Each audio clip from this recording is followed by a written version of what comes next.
Group's webinar addressing the Stockholm Convention on Persistent Organic Pollutants, or POPs. Before I begin, I'd like to ask everyone to go ahead and mute your audio if you have not already done so. We want to make sure that we ensure good sound quality during the webinar. Okay, also before beginning our discussions, I'd first like to begin with what we call a compliance reminder.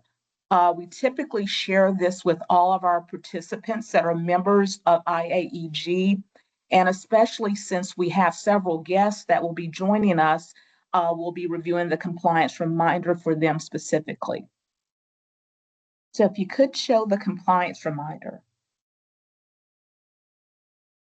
Okay, so we conduct all of our work in IAEG with specific governance requirements and policies.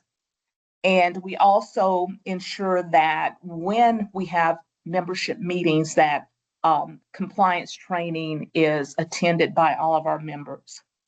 We provide an agenda, and we also provide minutes after the completion of a meeting.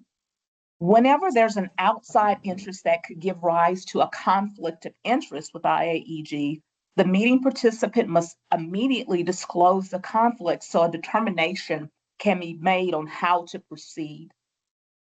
We don't have any conversations or any other exchanges that even appear to be leading to discussion of prices or pricing policies or any other restraints on competition of any kind. Whether you decide to comply with standards or use any of our deliverables within IAEG is strictly voluntary. IAEG activities may not include collection or dissemination of prices or pricing methods or the use of named suppliers in specific business transactions. Before we start a project involving the collection or dissemination of competition-sensitive data, antitrust legal review is required, and the project must be designed to avoid adverse impacts on competition. We don't disclose any export control technica data or any member proprietary information unless we're under an approved non-disclosure agreement. We don't request or collect any personal data about individuals that participate in any of our activities. And these guidelines apply not only to formal settings such as these, but also in informal settings as well. So those are our compliance reminders.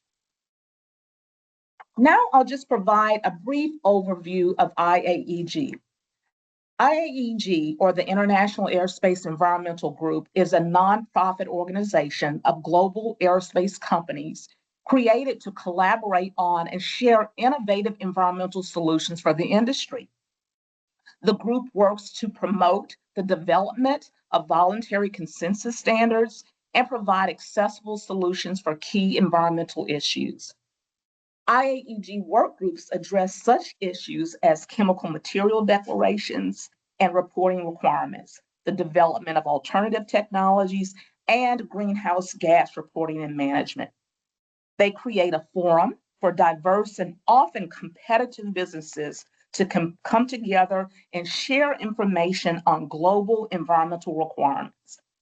In addition, IAEG provides opportunities for wider education on environmental issues and the supply chain via its meetings, agendas, and bespoke seminars.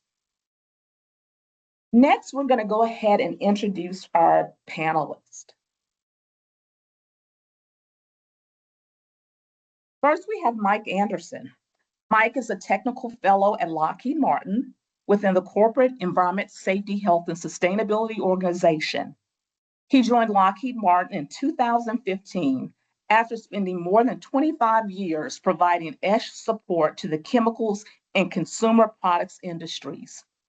Earlier in his career, he supported the manufacturing and utilities infrastructure at a large chemical manufacturer, providing ESH support on projects such as incineration and wastewater treatment design, permitting, and compliance. Later, Mike was involved in product design and commercialization projects that advance green attributes in products, allowing for increased sales and global market penetration. Mike is recognized by his peers as an expert on per and polyfluoroalkyl substances, or PFAS, and coordinates external engagements and deliverables with key stakeholders. Mike currently resides and works out of his farm and home located in Western Pennsylvania. Welcome, Mike.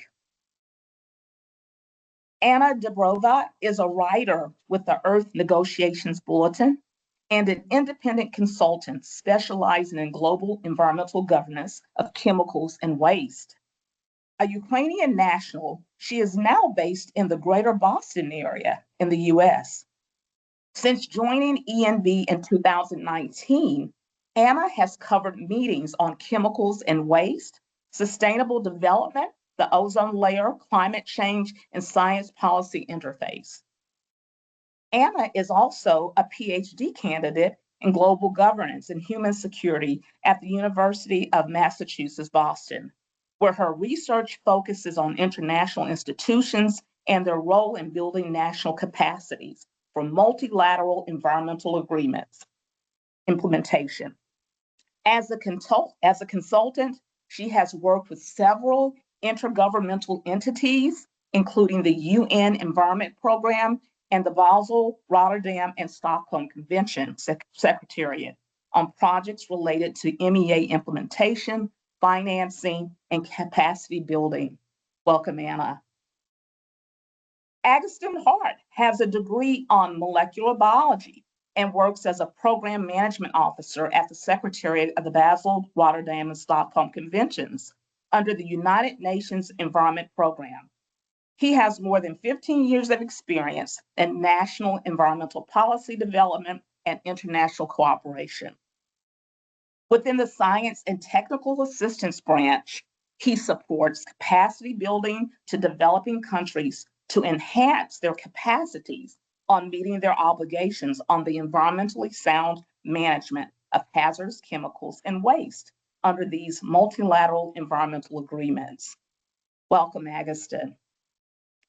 And Sandy Moser is the current head of the Asbestos and Stockholm Convention Unit at Environment and Climate Change Canada. Although she has been working on aspects of the Stockholm Convention for several years, she has been leading its implementation in Canada since 2021. In May 2026, Sandy will take over as the next Canadian member of the convention's POPs Review Committee. A graduate from the University of Windsor in Windsor, Ontario, with a bachelor's degree in environmental engineering, Sandy recently celebrated her 25th anniversary with Environment and Climate Change Canada, congratulations, where she has gained expertise in the design and implementation of domestic risk management actions for various environment and health issues, including road salts, ozone depleting substances, asbestos, and PFAS. And my name is Lisa Brown. I'm a technical fellow with Lockheed Martin, and I also have the pleasure of leading IAEG Workgroup 9. So we're very excited to have all of you here today at our webinar.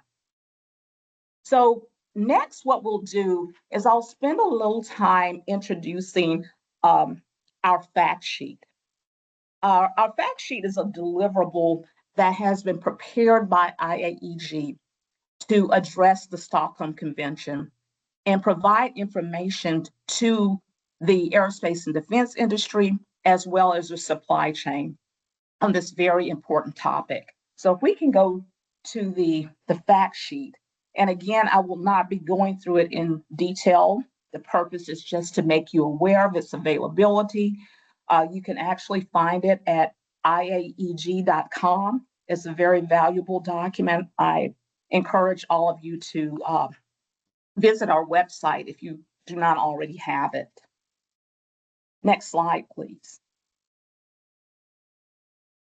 So we always begin our fact sheets with a background, and this particular background, of course, is on the Stockholm Convention and its purpose, being that it's a global treaty to protect human health and the environment from chemicals that remain intact in the environment for long periods, become widely distributed geographically, accumulate in the fatty tissue of humans and wildlife, and have harmful impacts on human health and the environment.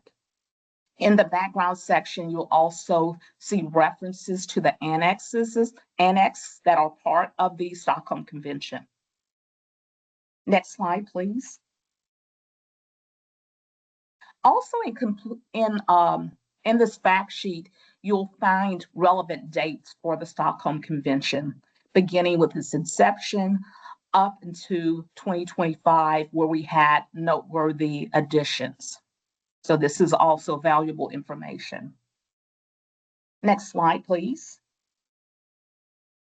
This particular slide identifies a list of all of the POPs where they are for the annex. For instance, Annex A contains the list of POPs subject to elimination.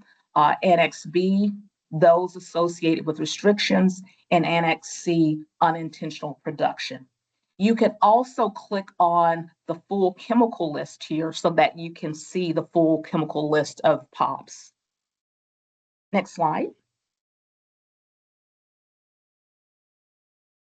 Other pertinent information included in this fact sheet gives you examples of aerospace and defense exemptions. It's always good to know what our industry is exempt from. So you can see very clearly here, for example, DECA BDE, the exemptions available for that particular POPs. I encourage you to take a look at this particular list to see what's not applicable to your various aerospace and defense industries. Next slide. What we've done here is just included select articles of the Stockholm Convention. If you're not aware, there are more articles that are part of the convention, but we've included some that may be of more interest to the audience. Next slide. This particular slide provides information on the processes that are used to add a POP to the convention. Later on, we'll have some questions and more information on this, and they'll take you through the steps for this slide. So more to come on this particular slide.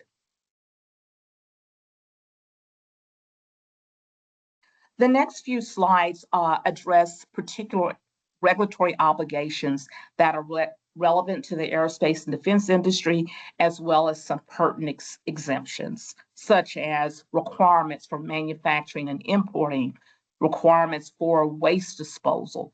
And those are again delineated on this particular slide and on the next slide. If you could go to that, please. For the next couple of slides, for the regulatory obligations, we've identified some key countries that are of interest to our membership. And for those key countries, we've identified the regulatory obligations for them as they are implementing the requirements of the Stockholm Convention. So if you see a particular country that is of interest to you, you simply click on that country's flag, and it will take you to the information on that particular country. So if you can go to the next slide, please, you'll see an example. So if you were to click on the Canadian flag, you would see the information that appears here for Canada.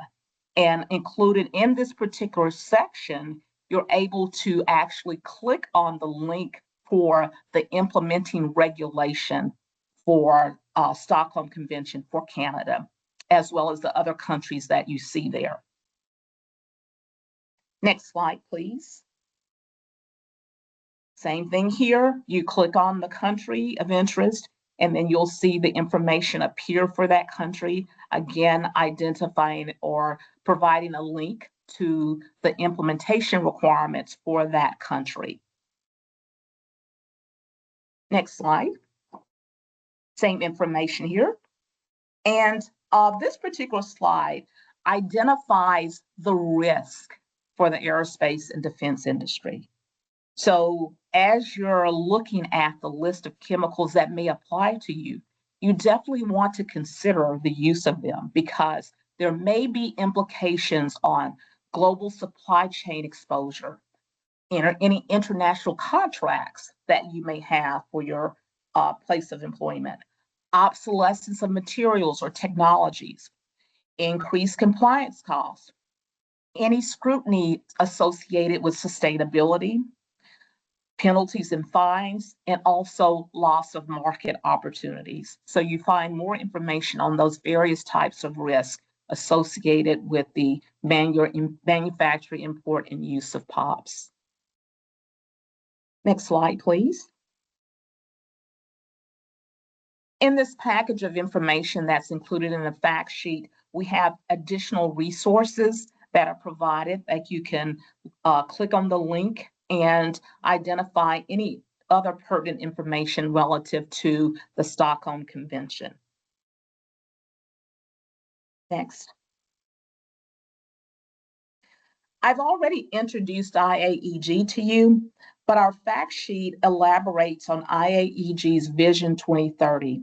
Our vision is to have a sustainable aerospace and defense industry.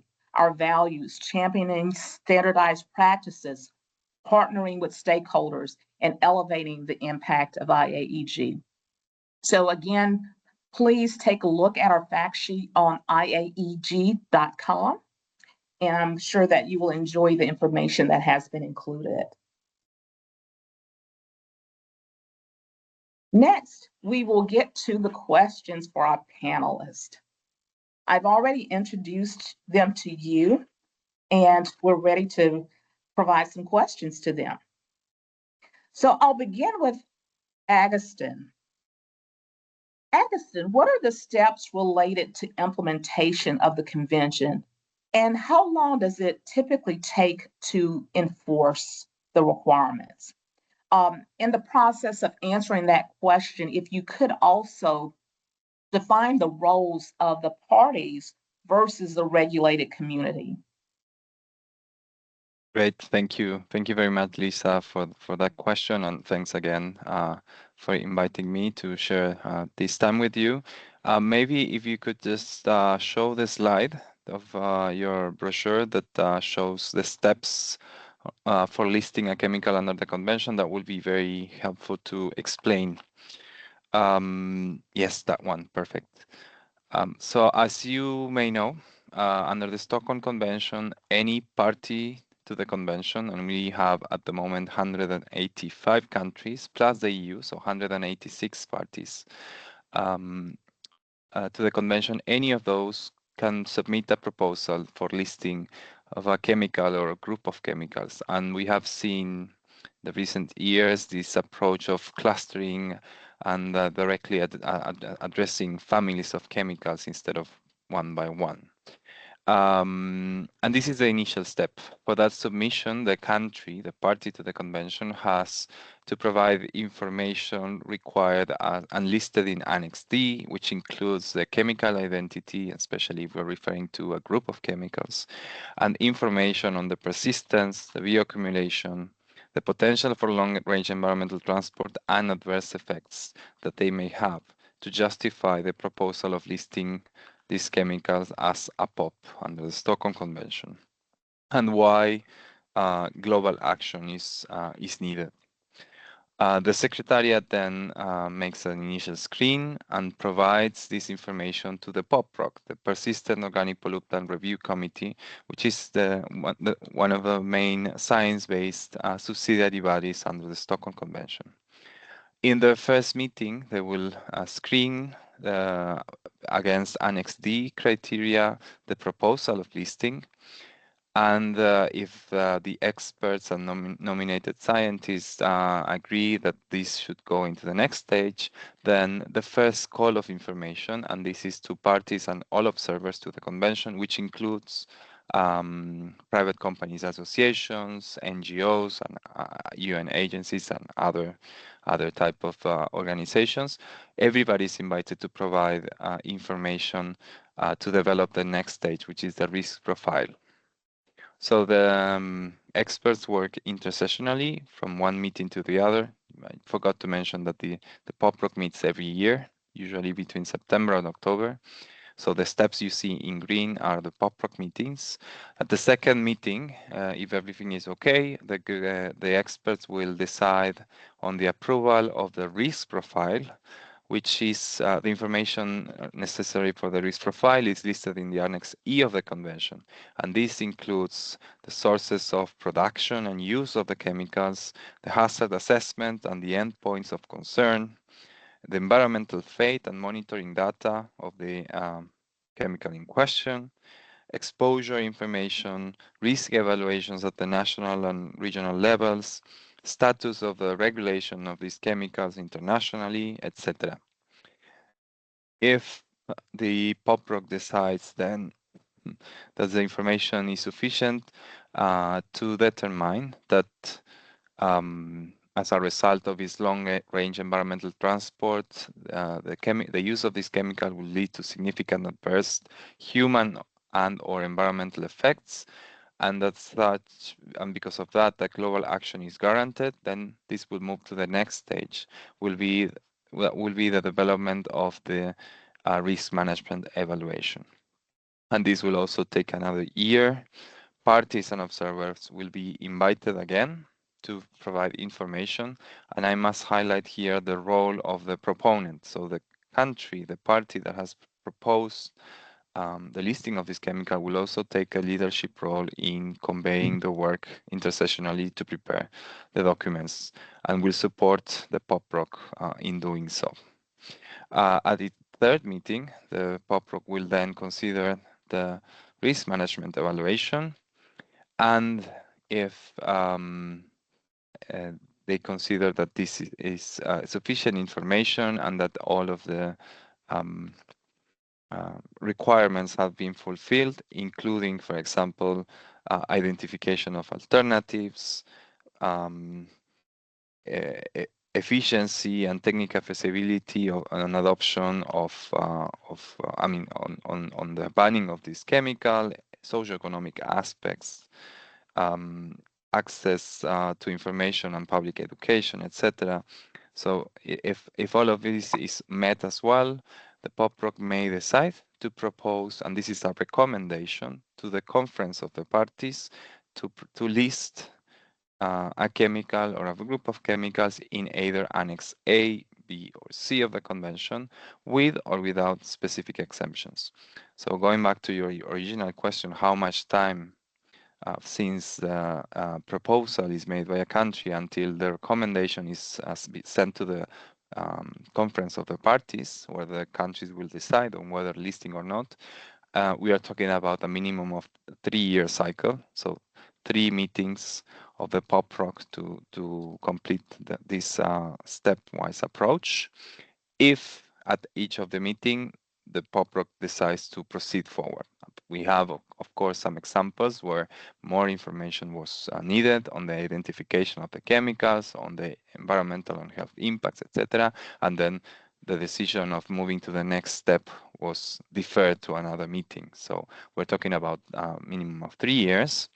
And then, of course, this would be sent to the COP as a recommendation to amend the convention and to list this chemical, group of chemicals, and it will be up to the parties, of course, to adopt the decision and to have these new chemicals considered a POP and listed with all the legal implications and obligations that will come of a new chemical to be listed.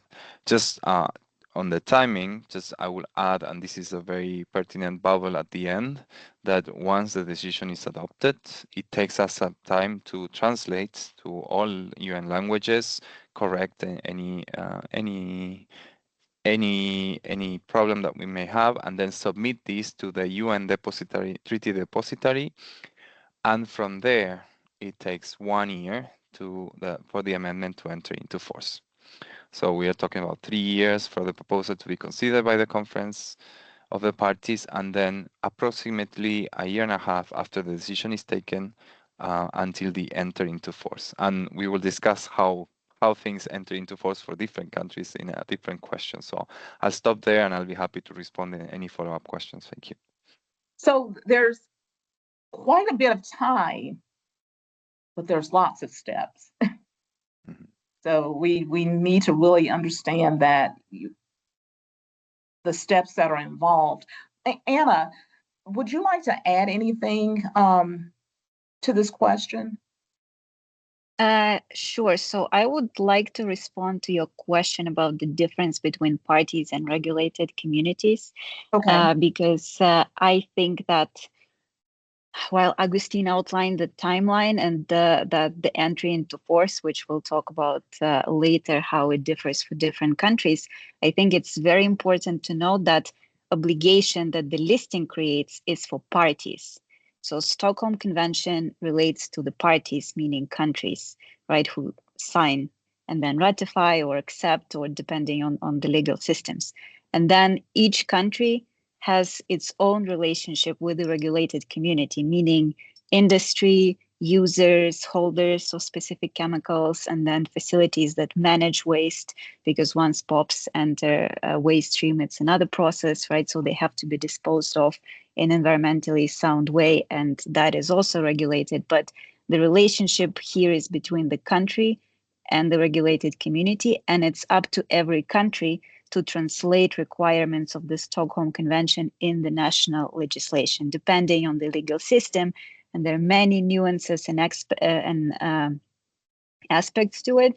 I just wanted to know that every country has to develop national implementation plan, and usually those outline key steps and also key gaps in implementation process and what countries have to do. Therefore, it can take from virtually no time from the entry into force to enforcement. Like, for example, EU usually have POPs already within the REACH system, so the mechanisms, the regulations are already developed.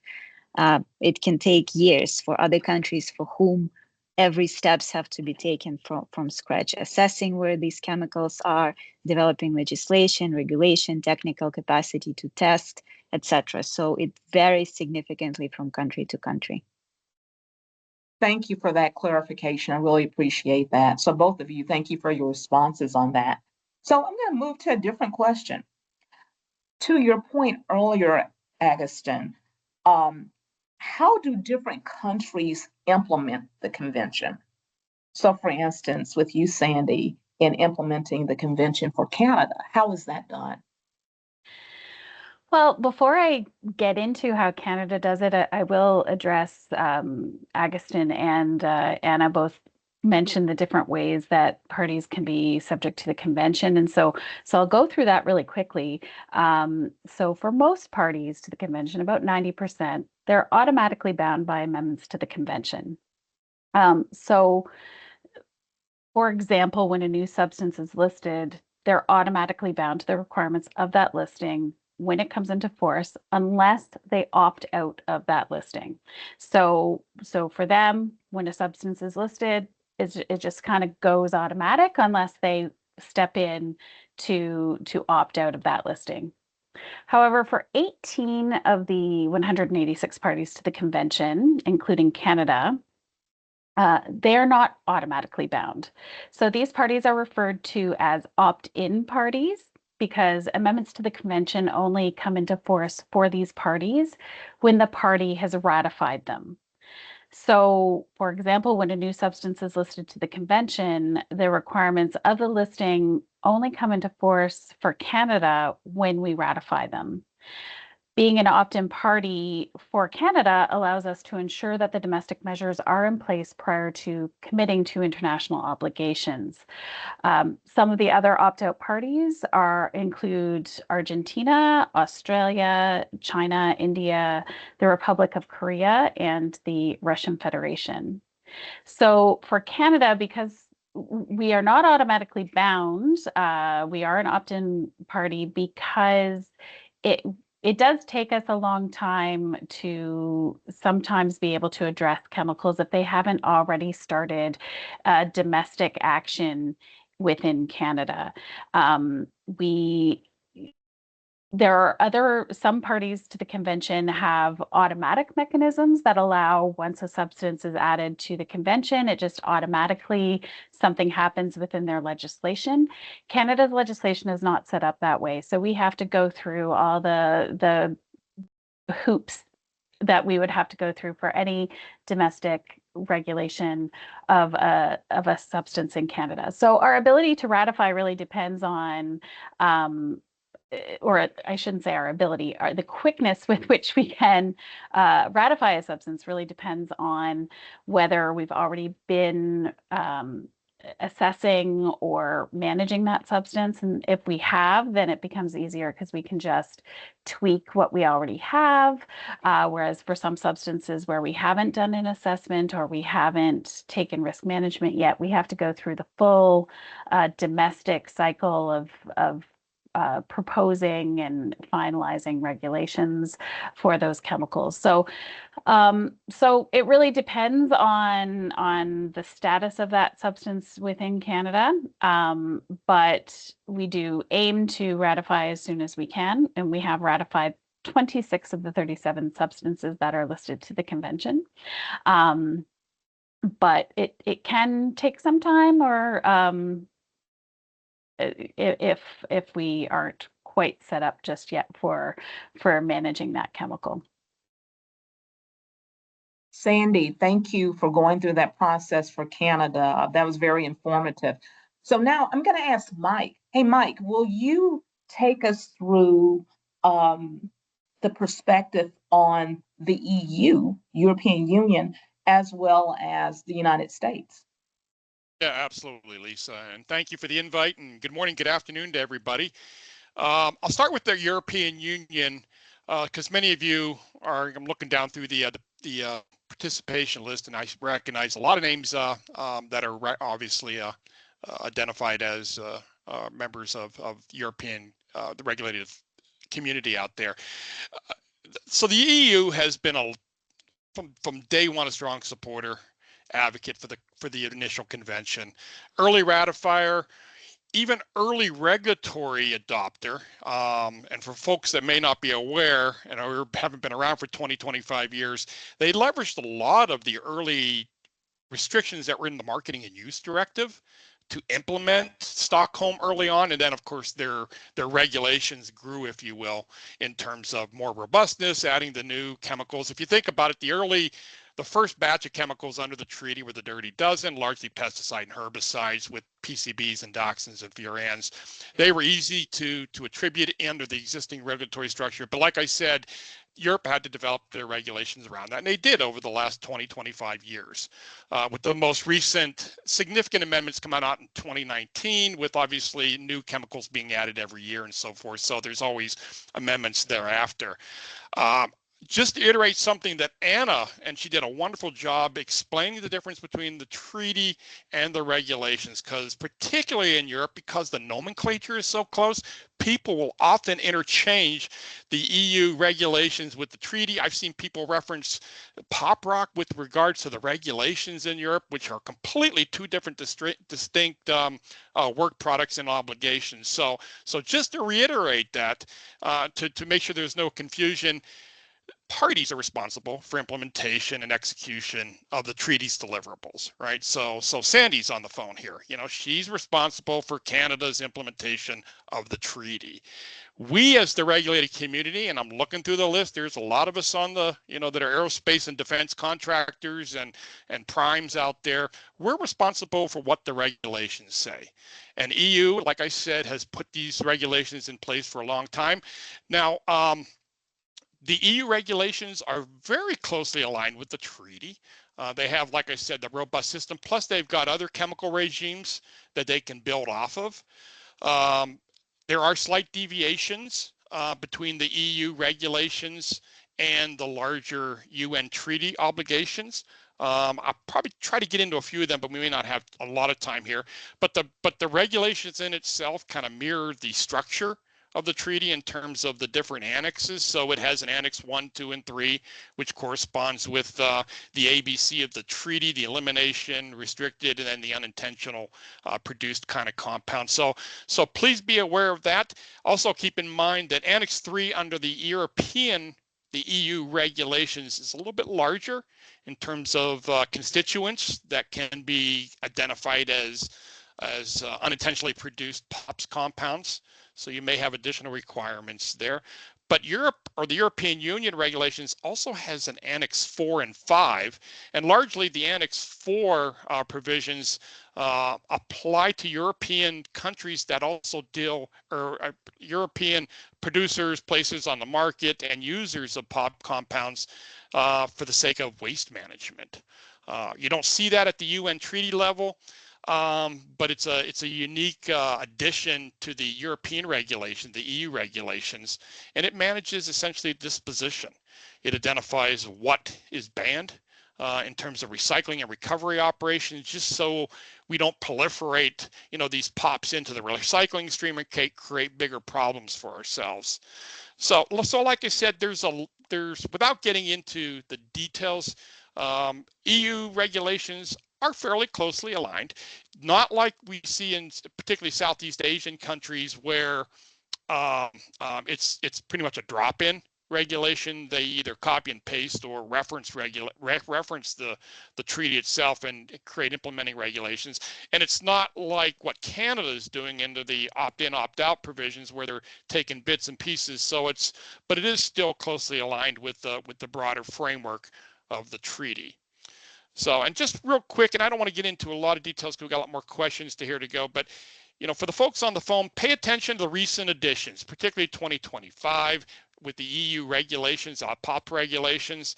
They expanded the PFH excess provisions back in 2022, 2023, but they did some major changes to dechlorine plus UV328 and even tightening some of the UTC criteria for PFAS. Under the EU regulations. So, and then of course, we still have the pending long chain pure fluorocarboxylic gases and the medium chains that are working their way through the EU regulations and even at the national or the framework level as well. So I'll stop there. Like I said, I think the takeaway or the bluff statement here is largely the EU is, in well positioned to implement that. They have a fairly look-alike to the EU, to the broader treaty requirements, but with some tweaks and different obligations. And it's important as suppliers, producers, folks that put products on the European market, regardless if you're a multinational, if your products end up in the European Union, you are subject to the EU POPs regulations, and you need to pay attention to those. I'll stop there. Oh, well, you have the second question on the United States. The U.S. model is a little bit more complex and complicated. As many of you are aware that the U.S. was at the table in Stockholm in 2001 and signed the treaty, but we never ratified it. There's challenges with the way that Congress adopts regulations, particularly with the statutory obligations in the U.S. And bottom line is we're just never ratified it. And I thought we had a map here that talked about ratification status here, but you can go into the any of the POPs treaties, and there's not a lot of countries that fall under that kind of a circumstance. But it does create a unique obligation as an observer. Okay. On U.S. soil, did somebody have a question? No. Okay. So on the U.S. soil, aside from having to comply with the requirements of others, like if you sell your product into Europe, you're subject to the EU regulations. If you sell your products into Canada, you're subject to the Canadian regulations and so forth. But on the US soil, we're largely regulated by US regulations. And quite frankly, early in the implementation of POPs in the US, even as a initial signatory but non-ratifier, the U.S. was actually well poised. most of the pesticides were already banned in the U.S. under the FIFA regulations. PCBs, if you keep in mind those dirty dozen, the 9 or 10 pesticides were already banned or largely restricted. PCBs were regulated under 761 of TSCA, and even the dioxins and furans were covered by numerous statutes, including the Clean Air Act, when they started to implement the maximum, essentially the NESHAPs and the MAC program for the different combustion sources and so forth. So they were well poised there. But at the same time, you know, with the amendments that TSCA has recently done over the past, well, I think we're coming up on the 10-year anniversary of the Lautenberg amendments, the U.S. is largely focused on small molecules as part of that. So you don't, and not only that, they're not necessarily focused on the persistent ones. Now, there is a persistent rulemaking that has been put in place in the U.S., and for folks not familiar with the PBT rulemaking under Section 6 of TSCA, anybody on the phone, you know, particularly users of DECA-BD and PIP-3.1, make sure you check those out. Those have been in place for about 2 to 3 years now, with the recent amendments coming in 2024. But EPA is largely focused on, like I said, chemistry that was derived from an old work plan, which are largely small molecules, a lot of chlorinated and brominated, alkanes, 2,3 carbons, some phthalates, which have been regulated under different regulations, but not necessarily as POPs. They largely have tox profiles that restrict them as either carcinogens, mutagens, repotoxins, things of that nature.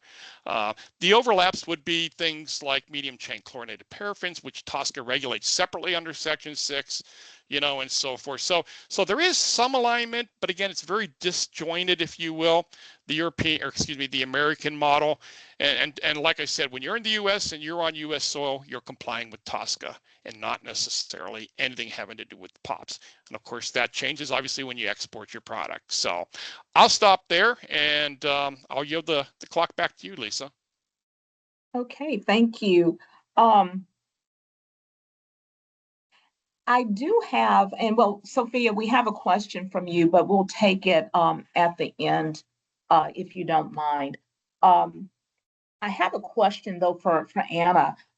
What are the most recent updates from the recent meeting? Yes, thank you. So first of all, I think it's important to note that there were 2 key meetings this year. The COP met in May, and then the POPROC met in early October. So the COP listed 3 chemicals: chlorpyrifos, LC-PFCAs, long-chain perfluorocarbolic acids, and medium-chain chlorinated paraffins. I think MCCPs are especially relevant for this group because they're used in many applications, and one of the exemptions approved was in coating. So that's something to look forward to. The POPROC right now, based on the recent meeting, has only 1 chemical in its pipeline: polybrominated chlorinated dioxins and furans. Those are proposed to be listed under Annex C, unintentional production and use. So I'm not sure they are very relevant for this group. And to give an example of how chemical can, let's say, stay at the same stage for several years. This year, members looked at the draft risk profile. They thought it's insufficient. They deferred consideration to next year. So the chemical can stay in the pipeline for many years. I think as CCPs, which are also relevant for this group, it took 9 years for POPROC to review.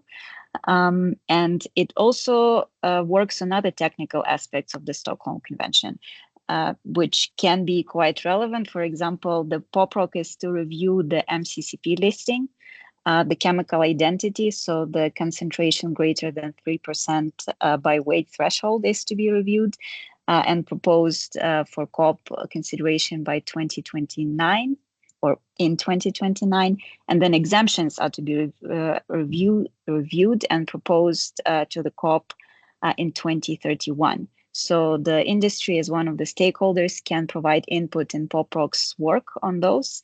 And another important thing is that the POPROC is now looking how to better engage stakeholders in this process of collecting information. So under the risk management evaluation stage, there is a call for information under Annex F. And POPROC is currently looking at how to better engage stakeholders and collect information, because exemptions, this is the stage where exemptions are considered. And risk management evaluation is when POPROC members decide which exemptions are relevant, which are justified, and then they propose the listing with those specific exemptions based on the data submitted by stakeholders, including industry. And then the COP adopts as is or with certain edits, amendments, and I've seen the COP negotiate the list of exemptions. I've seen them being removed or added, but I would say that the POPROC review is much better point in time to propose exemptions and to provide information. So with all that you just said, how long do you think that it typically takes the regulated community to assess the risk to their business? So I would say I don't know how long it would take for specific businesses to do it, but they have at least a year, if not longer, depending on the process. Because as soon as the proposal is evaluated and the screening, after the screening stage, when the POPROC members agree that it satisfies the POP criteria, the specific chemical, that's the point in time when the community can start assessing the risks and the use of this specific chemical. And then the next year, if the POPROC adopts the draft risk profile, that's the point in time when the businesses can start sending information on their uses and potential exemptions that they might need. Okay, thank you, Anna. Do any of the other panelists have anything they'd like to add? Okay. If right. I may quickly, just Sure, adding Agaston. to Anna's comment, I mean, apart from assessing the potential risks and the timing, when you look at this chemical proposal, something a best practice would be as well to already start thinking of how to deal. I mean, not only to ask for exemptions, but already open the possibility to start looking for replacements and appropriate substitutions of these chemicals. Now, we know that the listing of the process is long and may take between 3, 5. We have examples that have taken 8, 9 years. But if the chemicals are considered POPs at some point by the POP review committee, then there's a high chance that these chemicals, of course, may not, the definition or the scope of the listing may vary, and the exemptions may be listed as well may vary. But there is also an early opportunity for the industry to start looking at the replacements and alternatives for these substances. And another thing that I would like to highlight, and this is something that we are looking at the convention, and working with parties, is the avoiding the regrettable substitution. Many of the chemicals that we are listing now have been identified as replacement of previous chemicals as well that were listed as POPs.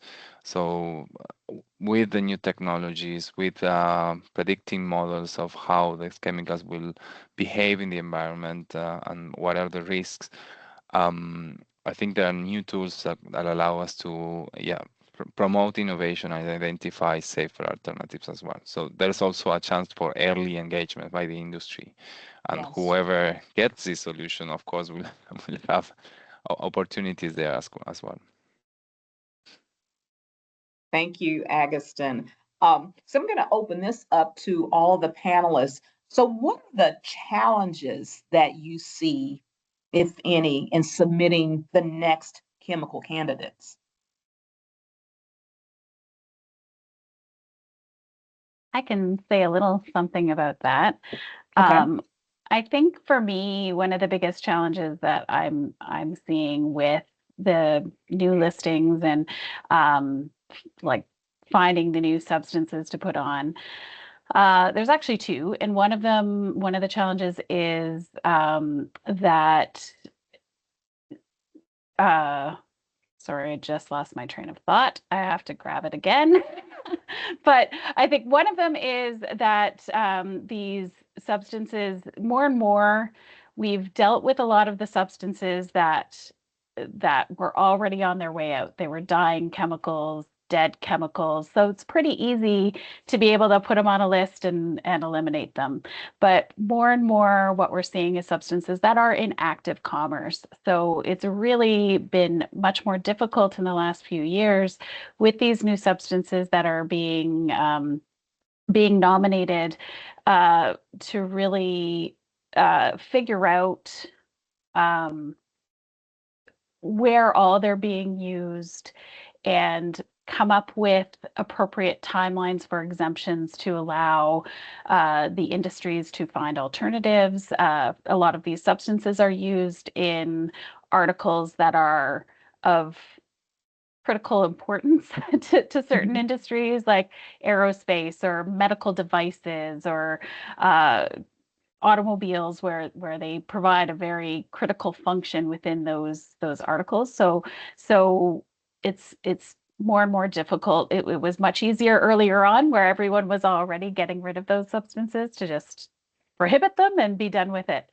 And then the other aspect of that is the global nature of the economy these days and the value chains being global. So trying to find where these substances are in each of the little bits and pieces that go into making an airplane, for example, really trying to figure out where that is when you have suppliers from all over the world and making sure that you can get that information, it can be very difficult. So those are a couple of the challenges that I think are the biggest ones in my view.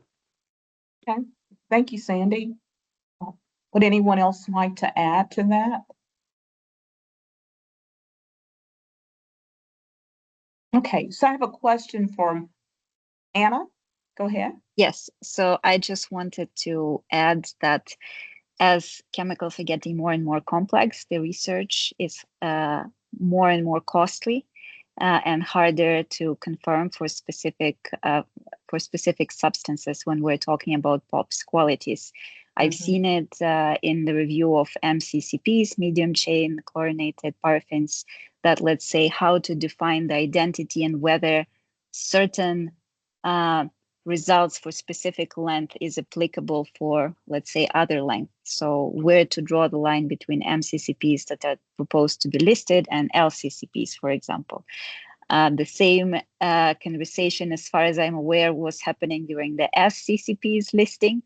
So I can imagine that it might, that as research evolves and technologies become more robust to identify properties, potentially longer chain chlorinated paraffins might be considered after under convention.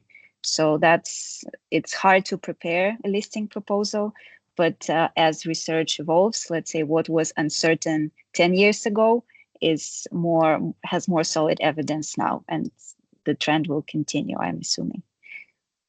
Okay, thank you, Anna. Mike, one final question for you before we go to the audience for questions. What are some of the approaches to address alternatives to POPs? And how do you think the industry sector is responding to the pressure to substitute or to phase out POPs? Yeah, and of course that's the $80,000 million question, as how do we move? And Anna, I think you perfectly phrased this in terms of the low-hanging fruit chemicals. Right. It was easy to substitute PCBs, right? Just because you couldn't find a PCB, and you can't find one today. I would say the same with a lot of the long chain PFAS compounds, right? And that was a success story, but it's a 20-year success story when the market was no longer available for the long chains, and they migrated to short chains, telomeric derivatives, and then they eventually moved to fluorine-free and substitutes. And that's a great success story for like foams and things like that. The bigger challenges, like you said, are these industrial chemicals that are just going to be problematic. We still face challenges, with the UV328, for example. It's a great example. It's fairly new listed, so we're early in the process. And of course, in the aerospace and defense industry, biggest challenge we have is we need time. Our end of the business not only requires a lot of funding, but has a very robust qualifications process that takes years, if not up to a decade. When you start talking about some of the sophisticated military hardware that just needs to test and prove that an alternative can be used and can be used effectively. Keep in mind, those kind of products have to work every time and under every situation, and they're subjected to very severe, harsh environments like outer space, zero gravity situations, salt spray on, aircraft carriers and things of that nature. So trying to find those substitutes is challenging. For the TinuVins, BASF's been making alternatives to the UV328 for years, but most of them are just similar type compounds, right? You're going from one benzotriazole to the next benzotriazole, from a 328 to a 320 to so forth. There has been a little bit of awakening, if you will, in some of the amine chemistry for replacement of 328, but again, it's so early on and we haven't even begun to test whether or not those would be viable stabilizers, in some of the formulations and plastic products. MCCP, same thing. It was a great example.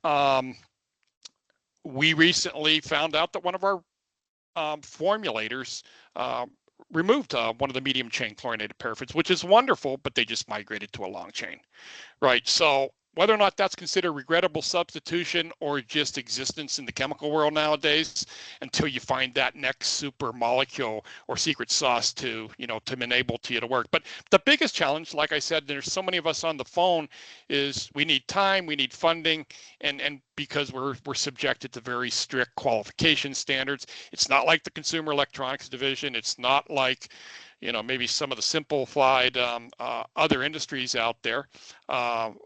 Aerospace, defense, pharmaceuticals, medical devices have some very strict requirements and qualification criteria that makes this extremely challenging. So I'll stop there, Lisa. Yep. Thank you, Mike. I appreciate that. So thank you to all the panelists. We have about 4 minutes to take some questions that are in the chat. The first one I saw was with regards to the fact sheet and its availability. It's not there now, but it is in the process of being uploaded to the IAEG website. So you'll see that shortly. We had a question. If it's not already on the list of questions, can Sandy talk a bit about the substance identification and the indicative list of the PFAS listed in the Stockholm Convention? And the relevance to Canadian regulations. Yeah, I can talk about this quickly. So for the 3 of the 4 PFAS that are listed to the Stockholm Convention, so PFHXS, PFOA, and long-chain PFCAs, the listing is actually of the substance and related substances. So PFOA and PFOA-related substances.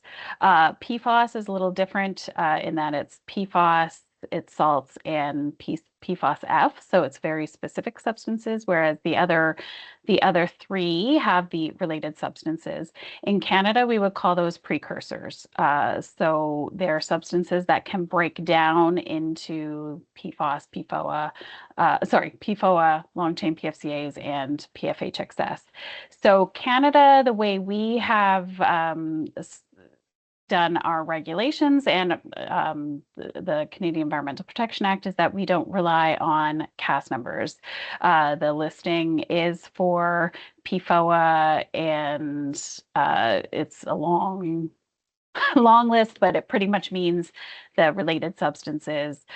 We don't have any regulations in place yet for PFHXS, and for long-chain PFCAs, it's similar. We have long-chain PFCAs and then the precursors for long-chain PFCAs.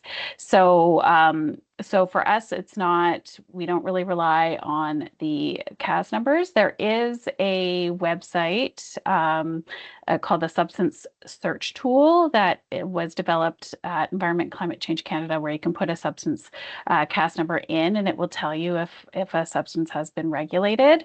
I believe they're updating it right now for PFOA and long-chain PFCAs, looking at the list that was prepared for the Stockholm Convention to make sure that we have as many substances listed there as possible.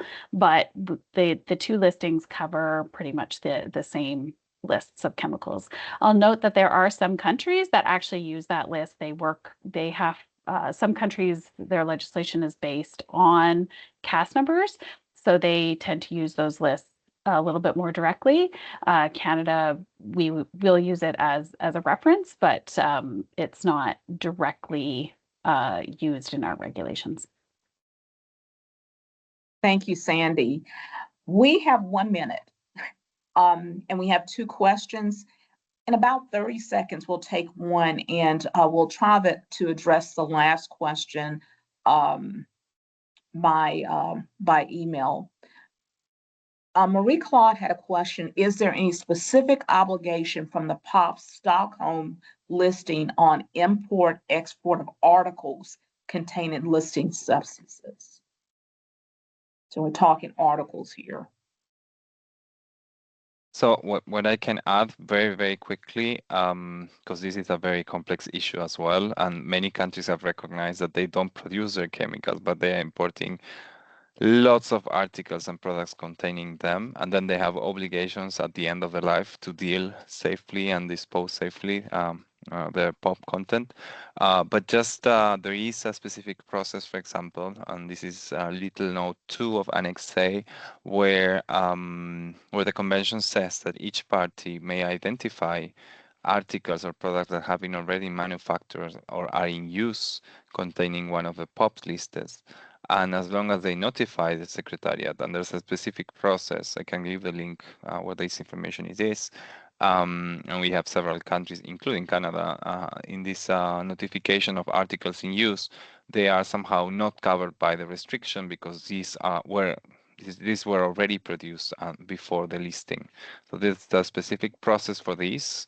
Some countries have made use of it, and it's important to also identify. But just noticing that many developing countries have requested support to establish measures to stop the importing of these products and articles, because then they have their own restrictions of the use of these chemicals, and then they will also need to deal with the waste once the end of the life of all these products is done. So, Okay. well, yeah, this is an interesting challenge. Yes. So we are 1 minute past our time. If I could ask the panelists to take note, actually we'll send the questions to you. We had one more. If you could address those questions, that would be great, and we will get it out to the audience. Thank you all for your participation in this webinar, and a special thank you to all the panelists.